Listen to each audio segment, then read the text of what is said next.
Lewis's Medical Surgical Nursing, 11th edition. Chapter 38, Assessment, GastroIntestinal System. The GI system, also called the digestive system, consists of the GI tract and its associated organs and glands. Included in the GI tract are the mouth, esophagus, stomach, small intestine, large intestine, rectum, and anus. The associated organs are the liver, pancreas, and gallbladder. Problems that change physiologic processes or associated organs affect a person's ability to maintain nutritional status and eliminate waste. Structures and functions of the GI system. The GI tract extends around 30 feet, 9 meters, from the mouth to the anus. The GI tract is essentially a tube composed of 4 layers. From the inside to the outside, these layers are 1. Mucosa lining, 2. Submucosa connective tissue, which contains glands, blood vessels, and lymph nodes, 3. Muscle, and 4. Serosa.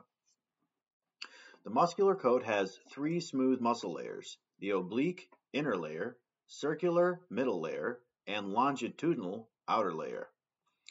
Parasympathetic and sympathetic branches of the autonomic nervous system, ANS, innervate the GI tract.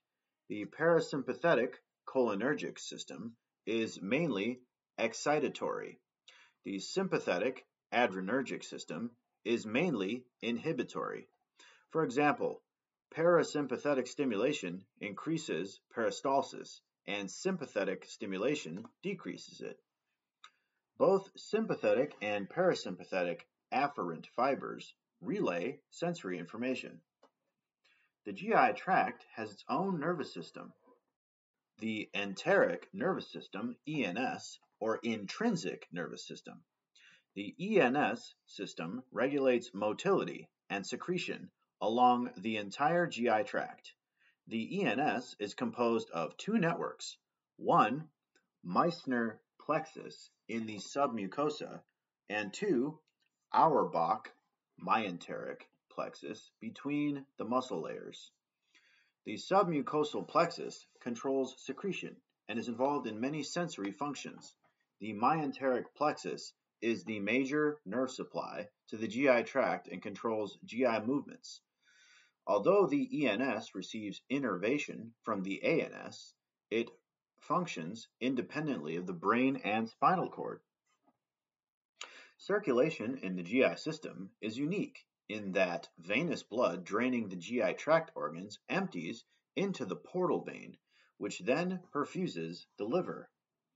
This allows the liver to clean the blood of bacteria and toxins from the GI tract. The celiac artery, superior mesenteric artery, SMA, and the inferior mesenteric artery, IMA, supply arterial blood to the GI tract. The stomach and duodenum receive their blood supply from the celiac axis.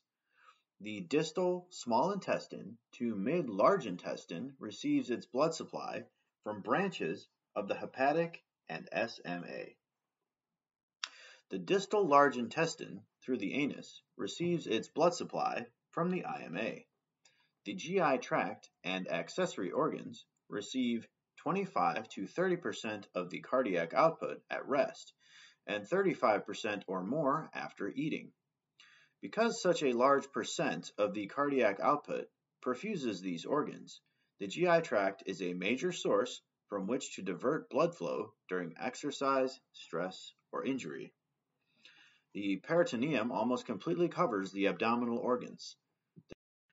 The 2 layers of the peritoneum are the parietal layer, which lines the abdominal cavity wall, and the visceral layer, which covers the abdominal organs.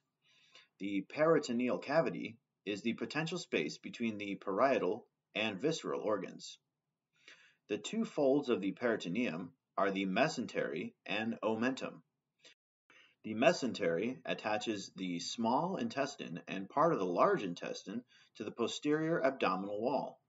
It contains blood and lymph vessels. The omentum hangs like an apron from the stomach to the intestines. It contains fat and lymph nodes. The main function of the GI system is to supply nutrients to body cells. This is accomplished through the process of 1. Ingestion, taking in food, 2. Digestion, breaking down food, and 3. Absorption, transferring food products into circulation. Elimination is the process of excreting the waste products of digestion. Ingestion. Ingestion is the intake of food. Appetite, the desire to ingest food, influences how much food a person eats. An appetite center is found in the hypothalamus. Several factors, including hypoglycemia, an empty stomach, and a decrease in body temperature, stimulate appetite. The hormone ghrelin, released from the stomach mucosa, plays a role in appetite stimulation. Another hormone, leptin, is involved in appetite suppression. The sight, smell, and taste of food can stimulate appetite. Stomach distension, illness, especially accompanied by fever, hyperglycemia, nausea and vomiting, and certain drugs, e.g. amphetamines, inhibit appetite. Deglutition, or swallowing, is the mechanical portion of ingestion. The organs involved in deglutition are the mouth, pharynx, and esophagus. Mouth. The mouth consists of the lips and oral buccal cavity. The lips surround the opening of the mouth and function in speech. The hard and soft palates form the roof of the oral cavity. The oral cavity contains the teeth used in mastication, chewing, and the tongue. The tongue is a solid muscle mass. It aids in chewing and moving food to the back of the throat for swallowing. The taste receptors, taste buds, are on the sides and tip of the tongue. The tongue is also important in speech. Within the oral cavity are 3 pairs of salivary glands, parotid, submaxillary, and sublingual glands. These glands produce saliva, which consists of water, protein, mucin, inorganic salts, and salivary amylase. Pharynx. The pharynx is a muscular tube lined with mucous membrane. It has 3 divisions: nasopharynx, oropharynx, and laryngeal pharynx. The mucous membrane is continuous with the nasal cavity, mouth, auditory tubes, and larynx. During ingestion, the oropharynx is the route for food from the mouth to the esophagus. Food or liquid stimulates receptors in the oropharynx, initiating the swallowing reflex. During swallowing, the epiglottis closes over the opening to the larynx and prevents food from entering the respiratory tract. The tonsils and adenoids, composed of lymphoid tissue, help the body prevent infection. Esophagus. The esophagus is a hollow muscular tube that receives food from the pharynx and moves it to the stomach. It is 7 to 10 inches, 18 to 25 centimeters long, and 0.8 inches, 2 centimeters in diameter. The esophagus is in the thoracic cavity. It is structurally composed of 4 layers: inner mucosa, submucosa, muscularis propria, and outermost adventitia. The upper third of the esophagus is composed of striated skeletal muscle. The distal 2/3 are composed of smooth muscle. Between swallows, the esophagus is collapsed, and the upper esophageal sphincter, UES, closed. With swallowing, the UES relaxes, and a peristaltic wave moves the bolus into the esophagus. The muscular layers contract, peristalsis, and propel the food to the stomach. The lower esophageal sphincter, LES, at the distal end of the esophagus, controls the opening of the esophagus into the stomach. It stays contracted during swallowing, belching, or vomiting. The LES is an important barrier that normally prevents reflux of acidic gastric contents into the esophagus. Digestion and absorption. Stomach. The stomach's functions are to store food, mix food with gastric secretions, and empty contents in small boluses into the small intestine. The stomach absorbs only small amounts of water, alcohol, electrolytes, and certain drugs. The stomach is usually J-shaped and lies obliquely in the epigastric, umbilical, and left hypochondriac regions of the abdomen. It always contains gastric fluid and mucus. The three main parts of the stomach are the fundus, cardia, body, and antrum. The pylorus is a small portion of the antrum, proximal to the pyloric sphincter. The LES and pyloric sphincter guard the entrance to and exit from the stomach. The stomach wall has 4 layers. The serous, outer layer of the stomach, is continuous with the peritoneum. The muscular layer consists of the longitudinal, outer layer, circular, middle layer, and oblique, inner layer. The mucosal layer forms folds called rugae that have many small glands. In the fundus, the glands contain 1. Chief cells, which secrete pepsinogen, and 2. Parietal cells, which secrete hydrochloric acid, water, and intrinsic factor. The secretion of HCl acid makes gastric juice acidic. This acidic pH helps protect us against ingested organisms. Intrinsic factor promotes cobalamin, vitamin B12, absorption in the small intestine. Small intestine. The primary functions of the small intestine are digestion and absorption, the uptake of nutrients from the gut lumen to the bloodstream. The small intestine is a coiled tube about 23 feet, 7 meters in length, and 1 to 1.1 inches, 2.5 to 2.8 centimeters in diameter. It extends from the pylorus to the ileocecal valve. The small intestine is composed of the duodenum, jejunum, and ileum. The ileocecal valve prevents reflux of large intestine contents into the small intestine. The mucosa of the small intestine is thick, vascular, and glandular. The functional units of the small intestine are villi. They are minute finger-like projections in the mucous membrane. Villi contain epithelial cells that produce the intestinal digestive enzymes. The epithelial cells on the villi also have microvilli. The circular folds in the mucus and submucous layers, along with the villi and microvilli, increase the surface area for digestion and absorption.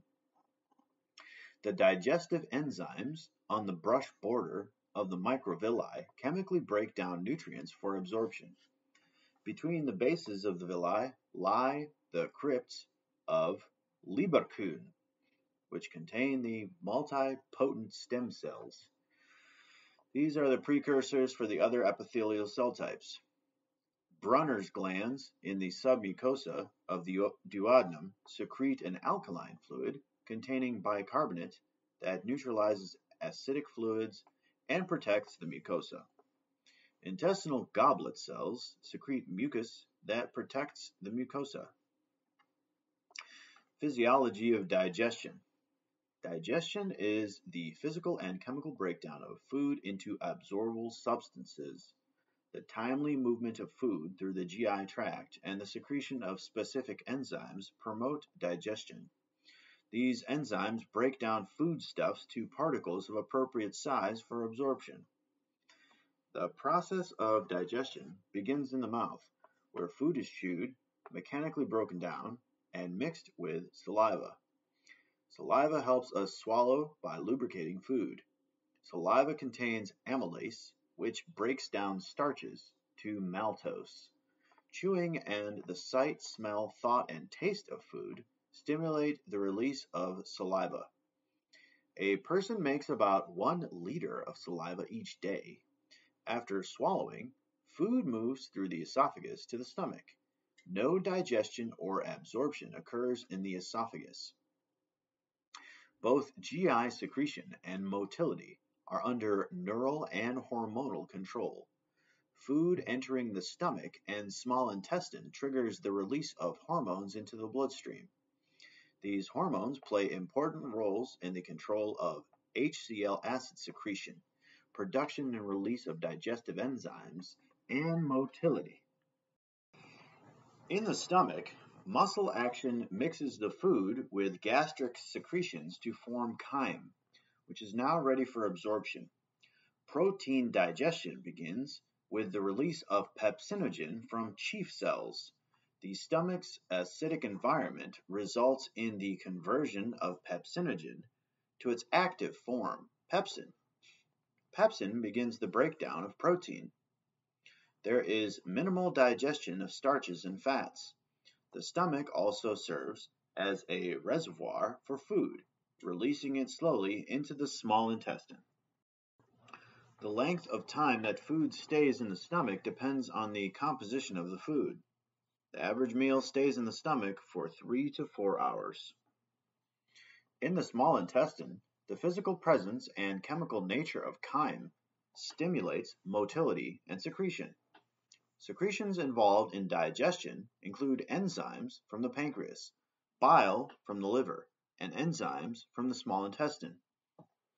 Carbohydrates are broken down to monosaccharides, fats to glycerol and fatty acids, and proteins to amino acids. Enzymes on the brush border of the microvilli complete the digestion process. These enzymes break down disaccharides to monosaccharides and peptides to amino acids for absorption. The absorption of most of the end products of digestion occurs in the small intestine. The movement of the villi enables these end products to come in contact with the absorbing membrane. Monosaccharides, fatty acids, amino acids, water, electrolytes, vitamins, and minerals are absorbed. Elimination. Large intestine. The large intestine is a hollow, muscular tube around 5 to 6 feet, 1.5 to 1.8 meters long, and 2 inches, 5 centimeters, in diameter. The 4 parts of the large intestine are shown in Figure 38.2.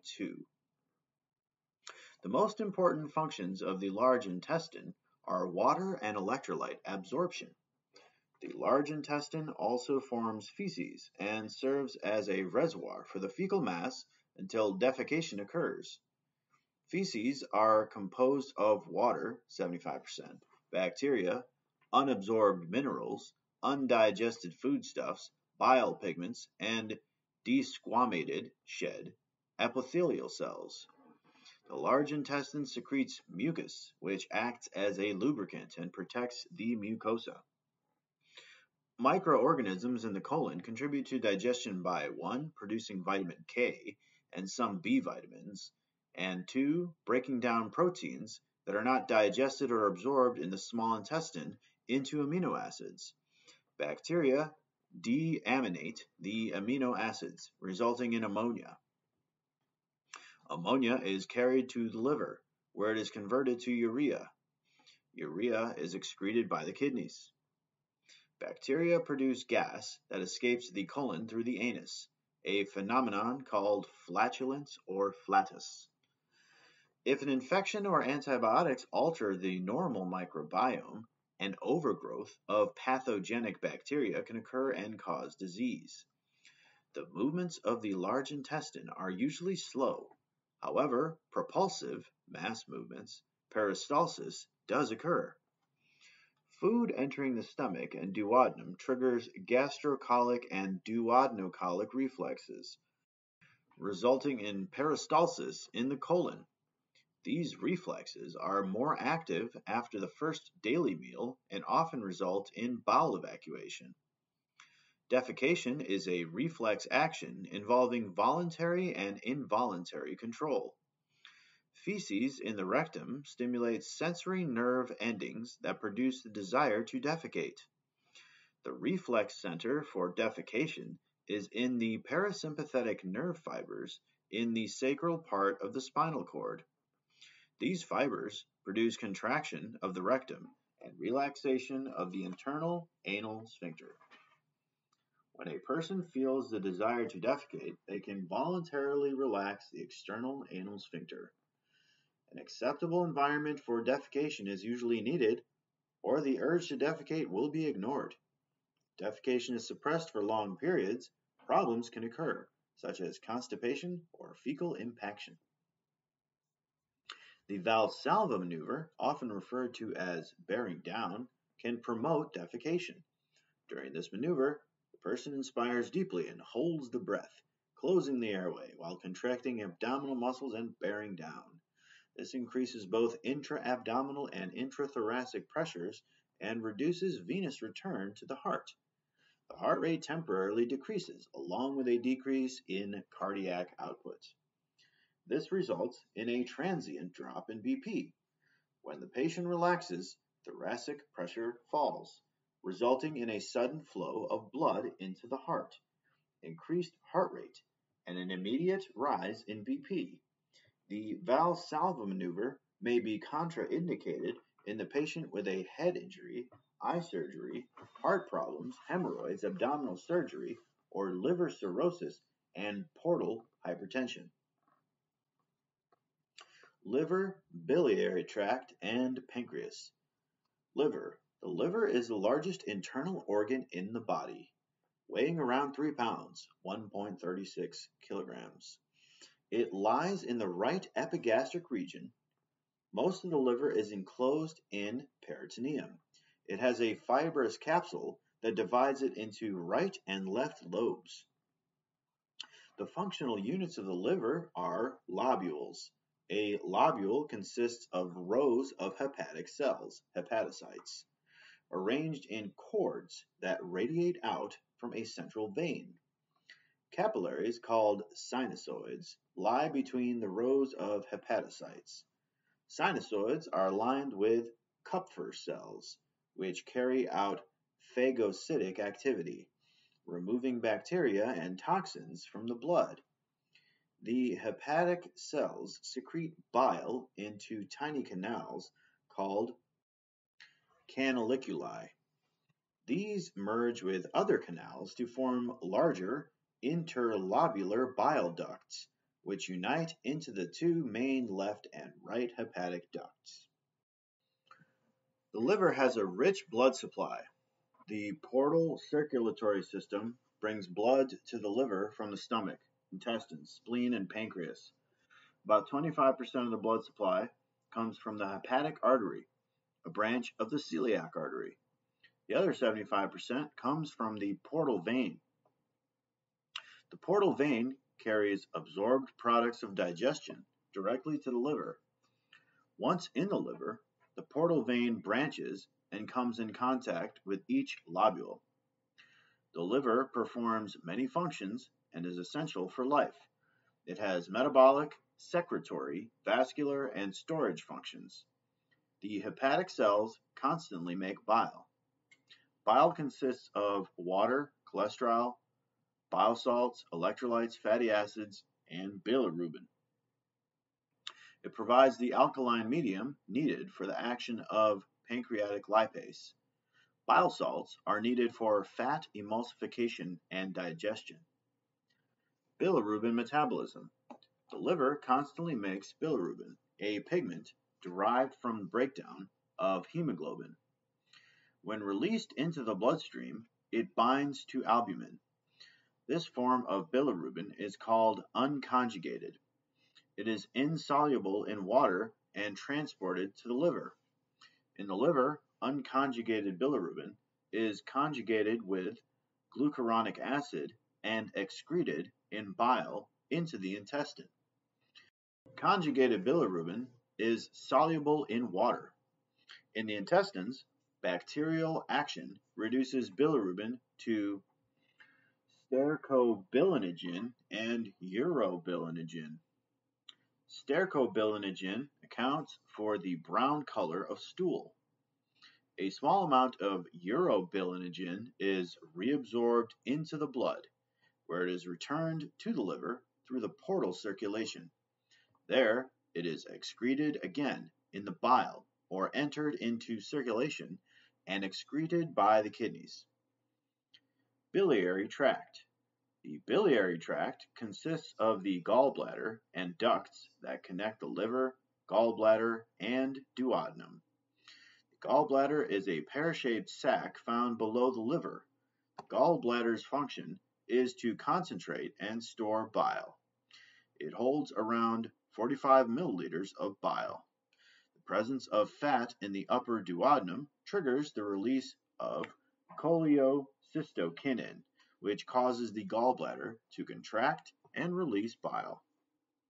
The hepatic ducts receive bile from the canaliculi in the liver lobules. The left and right hepatic ducts merge with the cystic duct from the gallbladder to form the common bile duct. Bile moves down the common bile duct to enter the duodenum at the ampulla of Vater. The pancreatic duct also enters the duodenum at this point. Pancreas. The pancreas is a long, slender gland lying behind the stomach and in front of the first and second lumbar vertebrae. It consists of a head, body, and tail. The peritoneum covers the anterior surface of the pancreas. The pancreas has lobes and lobules. The pancreatic duct extends along the gland and enters the duodenum through the common bile duct at the ampulla of Vater. The pancreas has both exocrine and endocrine functions. The exocrine functions contributes to digestion through production and release of enzymes. The endocrine function occurs in the islets of Langerhans, whose beta cells secrete insulin and amylin. Alpha cells secrete glucagon. Delta cells secrete somatostatin, and F cells secrete pancreatic polypeptide. Gerontologic considerations. Effects of aging on GI system. The process of aging changes the functional ability of the GI system. Diet, alcohol intake, and obesity affect organs of the GI system, making it a challenge to separate the sole effects of aging from lifestyle. Many factors can lead to a decrease in appetite and make eating less pleasurable. Caries and periodontal disease can lead to loss of teeth. Taste buds decline in number and the sense of smell lessens, leading to decreased ability to taste.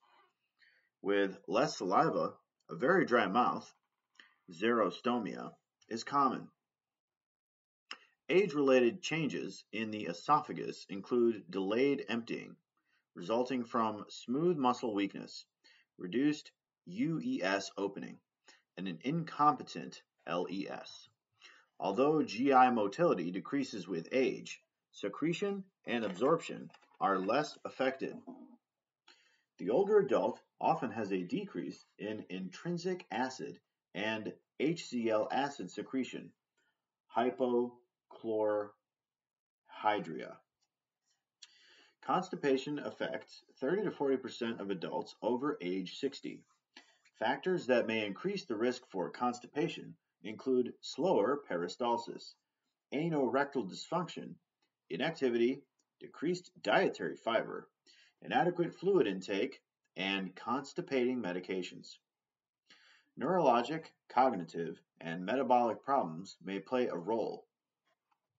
See Chapter 42 for a detailed discussion of constipation. The liver size decreases after 50 years of age, but results of liver function tests stay within normal ranges. Age-related enzyme changes in the liver decrease the liver's ability to metabolize drugs and hormones. The size of the pancreas is unaffected by aging. It does undergo structural changes such as fibrosis, fatty acid deposits, and atrophy. Gallbladder diseases increase with age. Older adults, especially those over 85, are at risk for decreased food intake. The ability to obtain food affects nutritional intake. Economic constraints may reduce the number of fresh fruits and vegetables consumed and thus the amount of fiber. Immobility limits the ability to prepare meals. Age-related changes in the GI system And differences in assessment findings are outlined in Table 38.5. Assessment of gastrointestinal system. Subjective data. Important health history. Past health history. Obtain information from the patient about the history or presence of the problems related to GI functioning and fully explore any symptoms. Ask about any abdominal pain, nausea, vomiting, abdominal distension, jaundice, heartburn, dyspepsia, changes in appetite, hematemesis, indigestion, bloating, and trouble swallowing. Review the patient's bowel habits. Ask about diarrhea, constipation, melena, rectal bleeding, and excessive gas. Document related conditions, such as food intolerance or allergies, lactose intolerance, and anemia. Ask the patient about a history or presence of diseases, such as reflux, gastritis, hepatitis, colitis, gallstones, hemorrhoids, peptic ulcer, cancer, diverticuli, or hernias. Ask the patient about weight history. Explore in detail any unexplained or unplanned weight loss or gain within the past 6 to 12 months. Discuss any history of chronic dieting and repeated weight loss and gain. Medications. Assess the patient's past and current use of medications. Ask about the reason for taking the medication, its name, the dose and frequency, length of time taken, its effect, and any side effects. It is critical to include information about OTC medications, prescription drugs, herbal products, vitamins, probiotics, and nutritional supplements. Many medications cause side effects in the GI system. GI problems can affect drug absorption and effectiveness.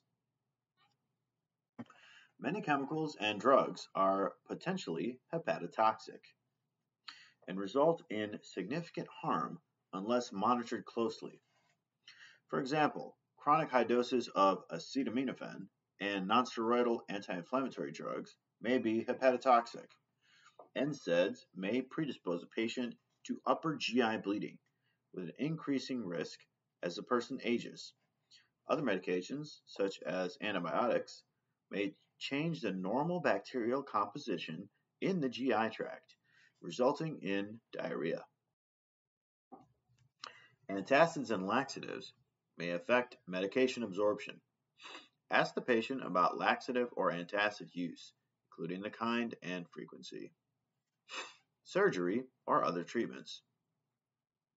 Obtain information about hospitalizations for any problems related to the GI system. Record any abdominal or rectal surgery, including the year, reason for surgery, postoperative course, and blood transfusions. Terms related to common GI surgeries are listed in Table 38.6. Functional health patterns. Key questions to ask a patient with a GI problem are outlined in Table 38.7. Health perception, health management pattern.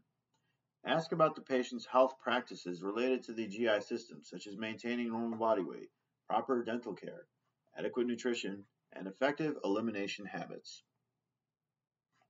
Ask about recent foreign travel with possible exposure to hepatitis or parasitic infestation. Explore any sexual and drug use behaviors that may increase risk for hepatitis exposure. Determine whether the patient has received hepatitis A and B vaccination. Assess the patient for habits that directly affect GI functioning.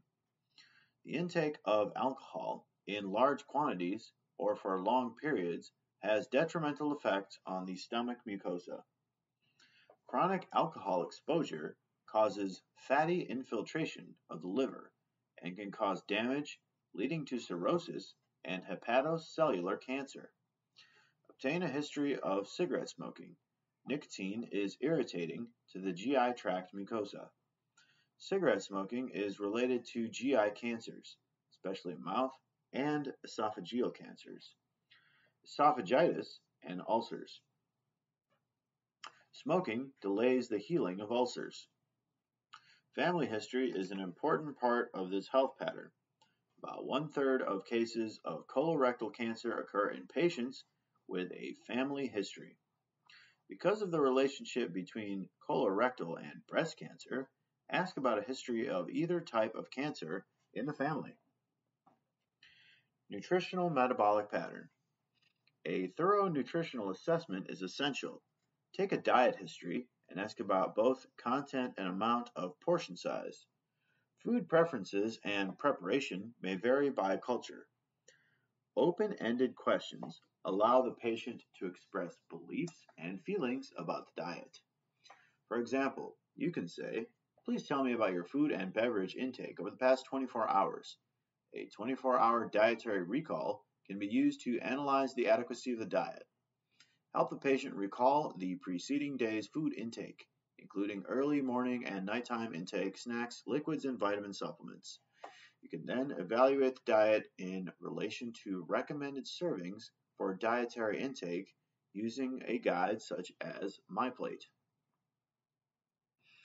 A 1-week recall may provide more information on usual dietary patterns. Compare weekday and weekend dietary intake patterns in relation to both the quality and quantity of food. Ask the patient about the use of sugar and salt substitutes, caffeine intake, and amount of fluid and fiber intake. Note any changes in appetite, food intolerance, and weight. Anorexia and weight loss may indicate cancer or inflammation. Decreased food intake can be the consequence of economic problems or depression. Ask about food allergies and dietary intolerances, including lactose and gluten. Have the patient describe the allergic response and any GI symptoms. Elimination pattern. Elicit a detailed account of the patient's bowel elimination pattern. Note the frequency, time of day, and usual stool consistency.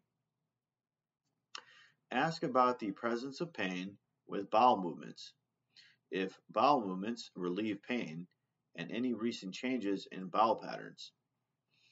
Explore the use of laxatives and enemas, including type, frequency, and results. Document the amount and type of fluid and fiber intake. These influence the frequency and consistency of stools. Inadequate fiber intake can be associated with constipation. Look for any association between a skin and GI problem. Food allergies can cause skin lesions, pruritus, and edema. Diarrhea can result in redness, irritation, and pain in the perianal area. External drainage systems, such as an ileostomy or ileal conduit, may cause local skin irritation. Activity-exercise pattern.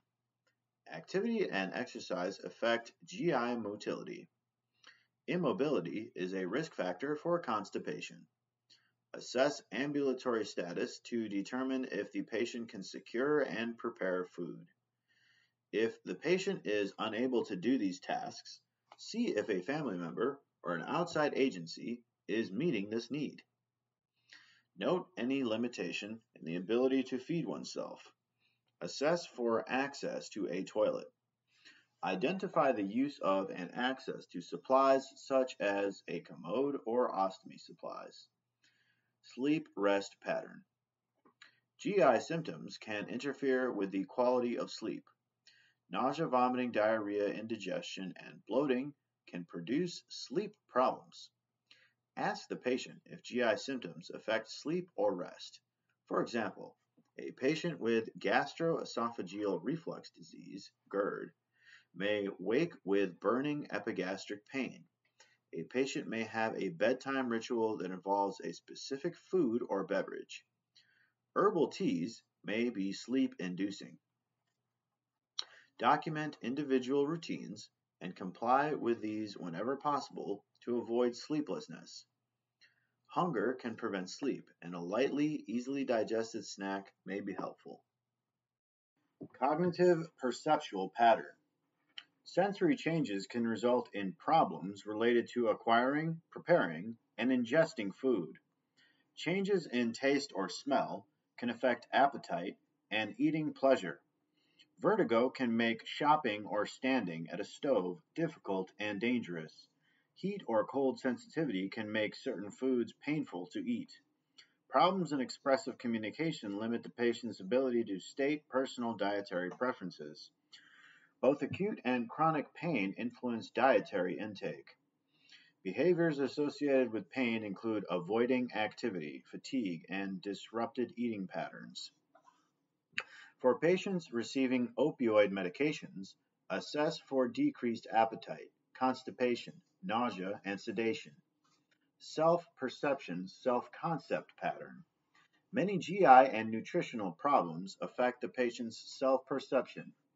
Overweight and underweight persons may have problems related to self-esteem and body image. Repeated attempts to achieve a personally acceptable weight can be discouraging and depressing for some people. The way a person recounts a weight history can alert you to potential problems in this area. The need for external devices to manage eliminations, such as a colostomy or an ileostomy, may be challenging for some patients. The patient's willingness to engage in self-care and to discuss the situation provides you with valuable information related to body image and self-esteem. The altered physical changes often associated with advanced liver disease can be disturbing for the patient.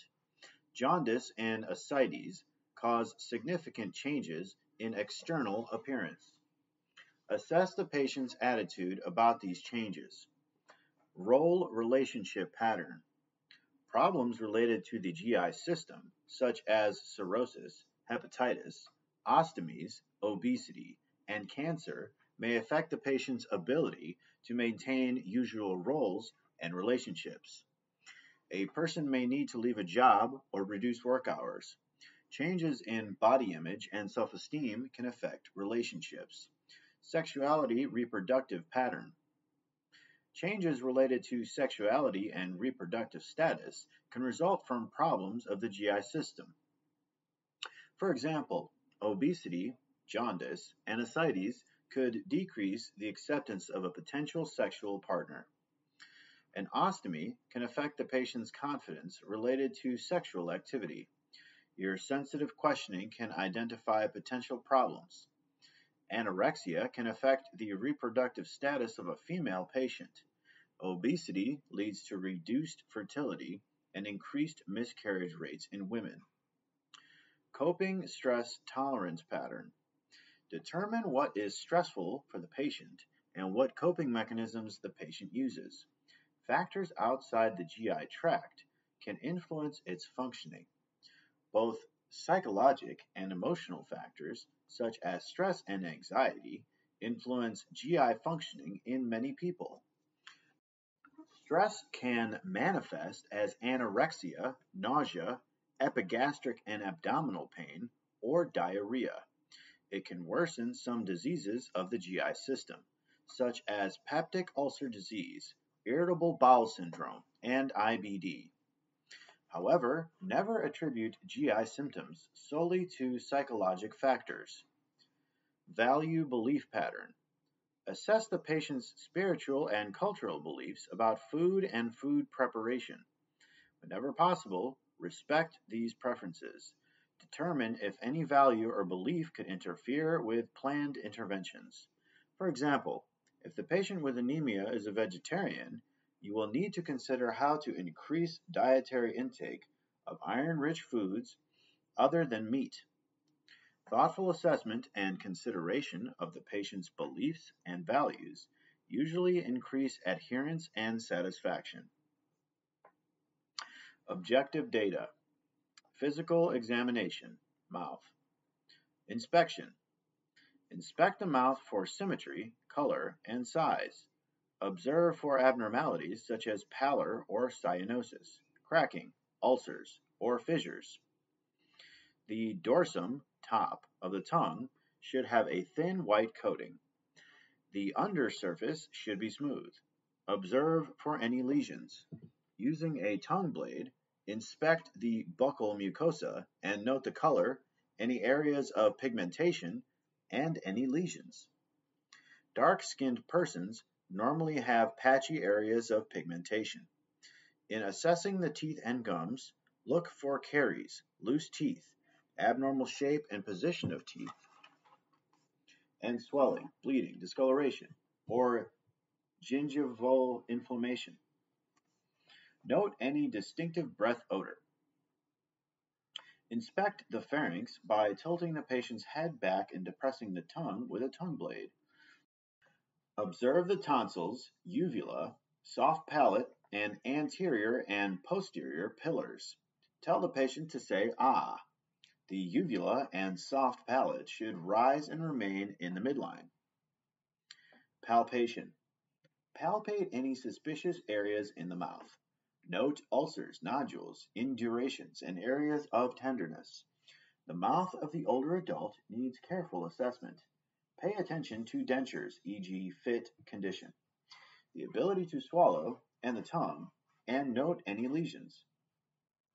Ask the patient with dentures to remove them during an oral examination to allow for good visualization and palpation of the area. Abdomen. We use two systems to anatomically describe the surface of the abdomen. One system divides the abdomen into 4 quadrants by a perpendicular line from the sternum to the pubic bone and a horizontal line across the abdomen at the umbilicus. The other system divides the abdomen into 9 regions. Only the epigastric, umbilical, and suprapubic or hypogastric regions are commonly assessed. For the abdominal examination, good lighting should shine across the abdomen. The patient should be in the supine position and as relaxed as possible. To help relax the abdominal muscles, have the patient slightly flex the knees and raise the head of the bed slightly. The patient should have an empty bladder. Use warm hands when doing the abdominal examination to avoid eliciting muscle guarding. Ask the patient to breathe slowly through the mouth. The standard approach for examining the abdomen is appropriate for an older adult. The abdomen may be thinner and laxer unless the patient is obese. Inspection. Assess the abdomen for skin changes, color, texture, scars, striae, dilated veins, rashes, lesions. Umbilicus, location and contour. Symmetry, contour, flat, rounded, convex, concave, protuberant, distended. Observable hernias or masses and movement, pulsations, peristalsis. A normal aortic pulsation may be seen in the epigastric area.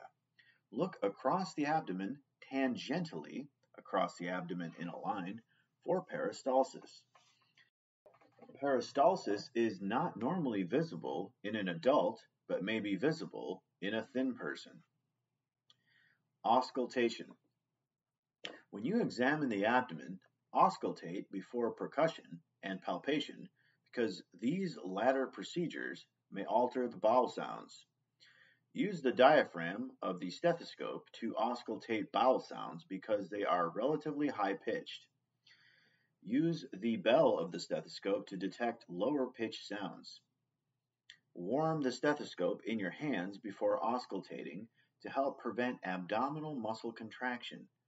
Listen in the epigastrum and in all 4 quadrants. Start in the right lower quadrant because bowel sounds are normally present there. Listen for bowel sounds for at least 2 minutes. Do not count bowel sounds. Determine if they are normal, hypoactive, or hyperactive. The frequency and intensity of bowel sounds vary depending on the phase of digestion. Normal sounds are relatively high-pitched and gurgling. Stomach growling or loud gurgles, borborygmi, indicate hyperperistalsis. The bowel sounds are high-pitched, rushes and tinkling, when the intestines are under tension, as in intestinal obstruction. Listen for decreased or absent bowel sounds. A perfectly silent abdomen is uncommon. If you are patient and listen for several minutes, you will often find the bowel sounds are not absent, but are hypoactive. If you do not hear bowel sounds, note the amount of time you listened in each quadrant without hearing bowel sounds. Listen for vascular sounds. A bruit, best heard with the bell of the stethoscope, is a swishing or buzzing sound and indicates turbulent blood flow. Normally, you should not hear aortic bruise. Percussion. The purpose of percussing the abdomen is to estimate the size of the liver and determine the presence of fluid, distension, and masses. Sound waves vary according to the density of underlying tissue.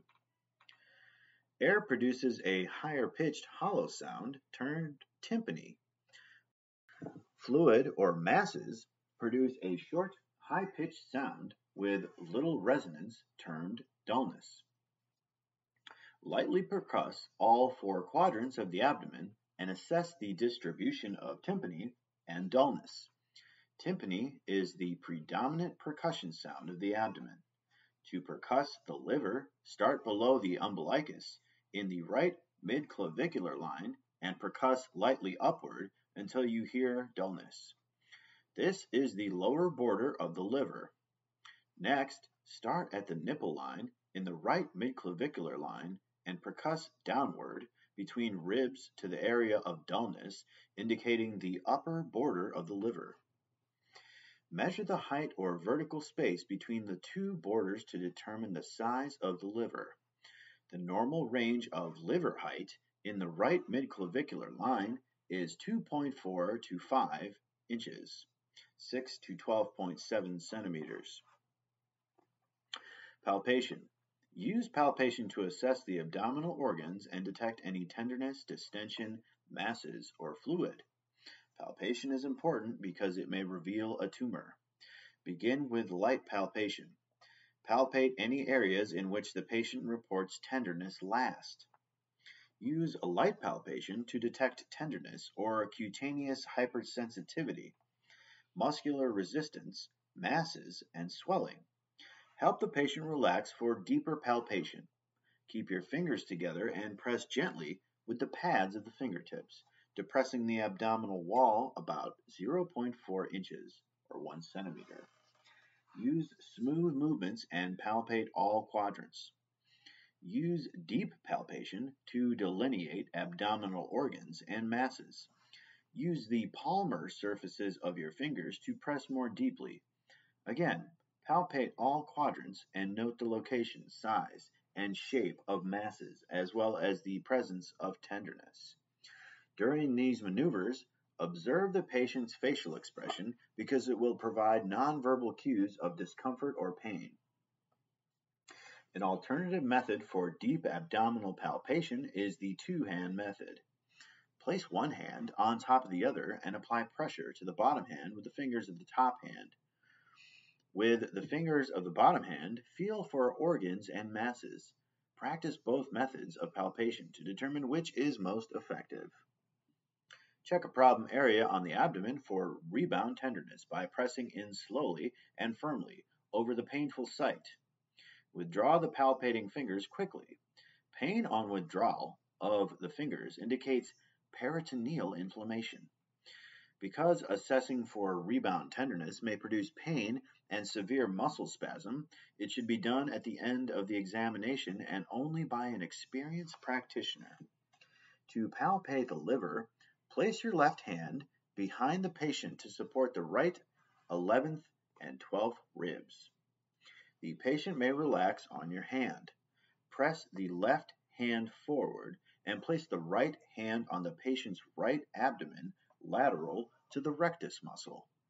The fingertips should be below the lower border of liver dullness and pointed toward the right costal margin. Gently press in and up. The patient should take a deep breath with the abdomen so that the liver drops and is in a better position for palpation. Try to feel the liver edge as it comes down to the fingertips. During inspiration, the liver edge should feel firm, sharp, and smooth. Describe the surface and contour and any tenderness. If the patient has chronic obstructive pulmonary disease, large lungs, or a low diaphragm, the liver may be palpated 0.4 to 0.8 inches, 1 to 2 centimeters, below the right costal margin. To palpate the spleen, Move to the patient's left side. Place your hand under the patient and support and press the patient's left lower rib cage forward. Place your left hand below the left costal margin and press it in toward the spleen. Ask the patient to breathe deeply. The fingertips can feel the tip or edge of an enlarged spleen. The spleen is normally not palpable. If it is palpable, do not continue because manual compression of an enlarged spleen may cause it to rupture. Rectum and anus. Inspect perianal and anal areas for color, texture, masses, rashes, scars, erythema, fissures, and external hemorrhoids.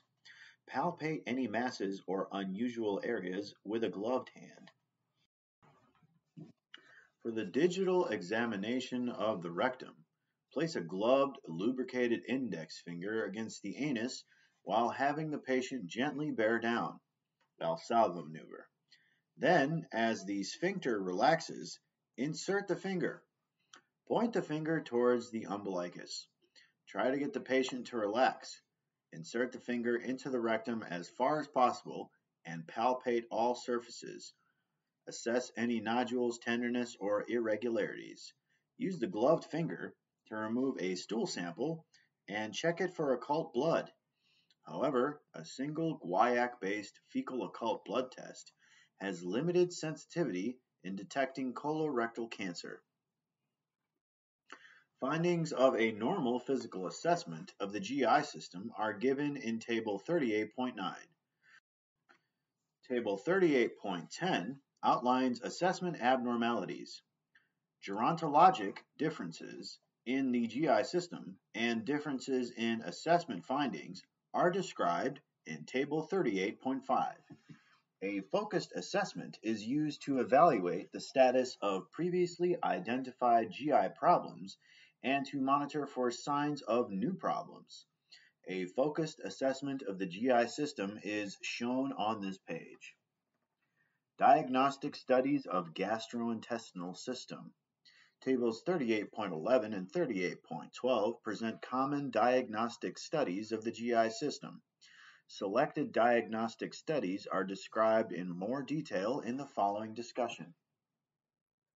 For more diagnostic studies, make sure a signed consent form for the procedure has been completed and is in the medical record.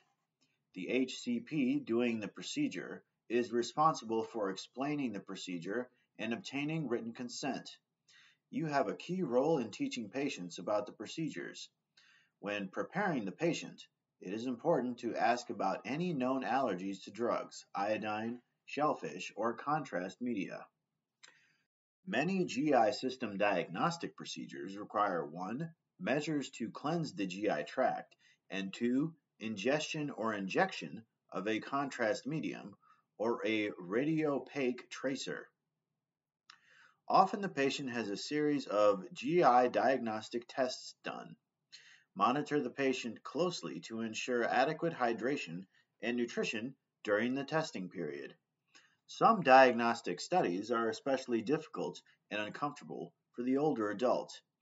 Adjustments may be needed during the preparation, especially for those with certain health conditions, e.g. diabetes. Make sure to consider any physical limitations when positioning the older patient during testing. Close monitoring is needed to avoid problems, such as dehydration from prolonged fluid restriction and diarrhea from bowel cleansing procedures. Radiologic studies. Upper GI series. An upper GI series with small bowel follow-through provides visualization of the oropharyngeal area, esophagus, stomach, and small intestine. The procedure consists of the patient swallowing contrast medium, a thick barium solution or gastrographin, and then assuming different positions on the X-ray table. The movement of the contrast medium is observed with fluoroscopy, and a series of X-rays are taken. An upper GI series is useful in identifying esophageal strictures, polyps, tumors, hiatal hernias, foreign bodies, and ulcers. Lower gastrointestinal series. The purpose of a lower GI series, or a barium enema, is to observe, using fluoroscopy, the colon filling with contrast medium and to observe, by X-ray, the filled colon. The patient receives an enema of contrast medium. This procedure identifies polyps, tumors, and other lesions in the colon. Adding air contrast after the barium provides better visualization. Because the patient must retain the barium, an older or immobile patient may not tolerate it very well. Virtual colonoscopy. Virtual colonoscopy combines CT scanning or MRI to produce images of the colon and rectum less invasively. It requires radiation and prior cleansing of the colon, but no sedation. Compared to conventional colonoscopy, virtual colonoscopy provides a better view inside the colon that is narrow from inflammation or a growth. If a polyp is found, it will have to be removed by conventional colonoscopy. Virtual colonoscopy may be less sensitive in obtaining information on the details and color of the mucosa and in detecting small, less than 10 millimeter, or flat polyps. Endoscopy. Endoscopy refers to the direct visualization of a body structure through an endoscope. An endoscope is a fiber optic instrument with a light and camera attached, allowing the ability to take video and still pictures. Some endoscopes have a channel through which to pass instruments, such as biopsy forceps and cytology brushes. Endoscopy can examine the esophagus, stomach, duodenum, and colon. Endoscopic retrograde cholangiopancreatography, ERCP, visualizes the pancreatic, hepatic, and common bile ducts. Endoscopy is often combined with diagnostic procedures, including biopsy, cytologic studies, invasive, and therapeutic procedures. Examples include polypectomy, sclerosis or banding of varices, cauterization of bleeding sites, common bile duct stone removal, and balloon dilation. The major complication of GI endoscopy is perforation through the structure being studied. Many endoscopic procedures require short-acting IV sedation. All endoscopic procedures require informed written consent. Specific endoscopy procedures are discussed in Table 38.11. Capsule endoscopy is a non-invasive approach to visualize the GI tract. Colon capsule endoscopy is useful in diagnosing small bowel disease and monitoring inflammation in patients with IBD. Its sensitivity to detecting small lesions, colonic polyps, and colorectal cancer is under investigation. Liver function studies. Liver function tests, LFTs, are laboratory blood studies that reflect hepatic disease. Table 38.13 describes the most common LFTs. Liver biopsy. The purpose of a liver biopsy is to obtain hepatic tissue to use to establish a diagnosis of cancer or assess and stage fibrosis. It may be done to follow the progress of liver disease, such as chronic hepatitis. The two types of liver biopsy are open and closed. The open method involves making an incision and removing a wedge of tissue. It is done in the operating room with the patient under general anesthesia, often with another surgical procedure. The closed or needle biopsy is a percutaneous procedure. It is often done with ultrasound or CT guidance. The HCP administers a local anesthetic, then inserts a needle between 6th and 7th or 8th and 9th intercostal spaces on the right side to obtain specimen of hepatic tissue. Table 38.14 outlines the nursing management of a patient undergoing a liver biopsy.